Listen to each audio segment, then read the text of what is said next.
Assalamualaikum warahmatullahi wabarakatuh. Nama saya Tracy Eni Lestari dengan NIM 1908840. Di sini saya akan menjelaskan mengenai politik etnis dalam masyarakat majemuk.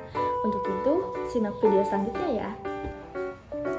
Manusia selain sebagai makhluk sosial yang beragam baik, pada tataran individu maupun kelompok, etnik, agama, ideologi, manusia juga secara alamiah adalah makhluk politik. Hal ini diungkapkan oleh Aristoteles dalam bukunya yang berjudul Politics. Dalam bahasa Latin atau Yunani disebut John Politikon. Maksudnya, politik merupakan keberadaan manusia dalam kehidupan bermasyarakat. Jika dua orang atau lebih berinteraksi satu sama lain dalam menjalani kehidupan di dunia, maka mereka tidak lepas dari keterlibatan dalam hubungan yang bersifat politik. Sebagai makhluk politik, kedudukan Indonesia dalam masyarakat selalu berusaha untuk memenuhi kebutuhannya dengan memanfaatkan sumber-sumber yang dimiliki. Sedangkan dalam suatu lingkungan politik, manusia akan berusaha untuk meraih kekuasaan atau suatu kedudukan dengan menggunakan sumber-sumber yang dimiliki. Masyarakat majemuk adalah masyarakat yang terdiri atas kelompok-kelompok yang tinggal bersama dalam suatu wilayah tetapi terpisah menurut garis budaya masing-masing. Kemajemukan suatu masyarakat patut dilihat dari dua variabel, yaitu kemajemukan budaya dan kemajemukan sosial. Kemajemukan budaya ditentukan oleh indikator-indikator genetik, sosial atau ras, etnik, suku, budaya, kultur, nilai, kebiasaan, bahasa, agama, kasta, ataupun wilayah. Kemajemukan sosial ditentukan indikator-indikator seperti kelas, status, lembaga, ataupun power. Politik etnis adalah tindakan politik yang diarahkan dengan menggunakan etnis sebagai kekuatan politik.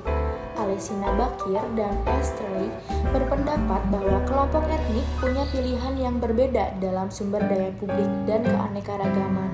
Seperti itu mengarah ke ketetapan kumpulan yang lebih rendah. Veron menunjukkan jika kelompok etnik mayoritas dan minoritas dalam keadaan yang baru mengantisipasi pilihan yang bertentangan pada beberapa kebijakan publik, kemudian etnik mayoritas punya masalah dalam melakukan kebijakan. Dua sisi tersebut mengarah pada konflik kekerasan. Konflik etnik muncul ketika bentuk koalisi etnik untuk membagi suatu keuntungan besar dan hasrat sumber daya umum yang susah dijelaskan dalam model-model di mana tindakan datang dari asumsi mengenai pilihan berlawanan pada jenis sumber daya. Etnopolitik atau politik etnis dapat diasumsikan sebagai politik yang memfokuskan pembedaan sebagai kategori utamanya, yang menjanjikan kebebasan dan toleransi. Munculnya politik etnis diawali oleh tumbuhnya kesadaran orang yang mengidentikan diri mereka ke dalam salah satu kelompok etnis tertentu, yang kesadaran itu memunculkan solidaritas kelompok. Sejalan dengan demokratisasi di Indonesia, sering timbul pemikiran-pemikiran yang mementingkan kelompok dan suku sendiri atau sukuisme. Adanya kecenderungan untuk menggunakan nilai-nilai kelompok dalam proses politik. Manaknya proses demokrasi yang ditandai dengan desentralisasi, di mana pemerintah pusat memberikan otonomi kepada pemerintah daerah untuk memperoleh kebebasan dan pengakuan politik dalam pemilihan kepala daerah sendiri. Etnisitas yang menjadi ikatan yang sangat emosional dan mengakar dalam masing-masing individu dalam etnisnya, telah memicu munculnya perjuangan kelompok-kelompok etnis dari dominasi etnis mayoritas.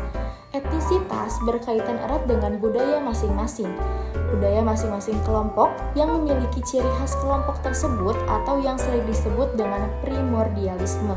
Sehingga tidak jarang keterikatan etnis ini sering dimanfaatkan dan dimanipulasi kelompok elit atau aktor-aktor politik untuk mencapai tujuan dan mendapatkan kekuasaannya, terutama di daerah yang penduduknya heterogen. Cukup sekian yang dapat saya sampaikan. Terima kasih, semoga bermanfaat. Bye-bye.